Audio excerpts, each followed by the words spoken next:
when you land with that front foot, you'll see with the lead leg looking kind of at the mouse angle, how when that pelvis rotates around that front leg, you'll see how that knee bows out, right? So it kind of bows out and then kind of makes way for your trail hip for the pelvis to kind of finish that rotation, and then you'll see that you kind of just spin off there.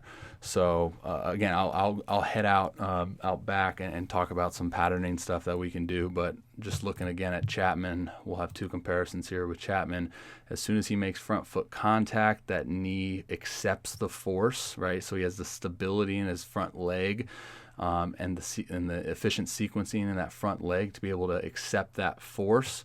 And then catapult that energy up through the chain, out through the ball hand, which is a very, very efficient brace. So this is a good visual here. I know it's more of a catch play, but you'll see how this all kind of works. Is the hips rotate, the pelvis rotates. As soon as that front foot comes into contact with the ground, that's when the trail hip begins to rotate, maximize that torque.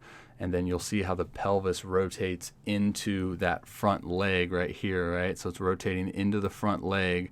And as soon as he completes full rotation, that's when you see that, guys call it the C or that straight leg at ball release. But you'll see just, minimal amount of any leakage of that front leg. And again, this is flat ground, so it makes a little bit of difference, but just a good visual of that rotation occurring. I keep pointing at the screen. I got to use my mouse, but that visual of this movement kind of occurring where, he kind of delays that full hip rotation, front foot contact, then the rest of the hip rotation takes place, and then he gets to then he maximizes his hip rotation. Notice how he has not thrown the baseball yet.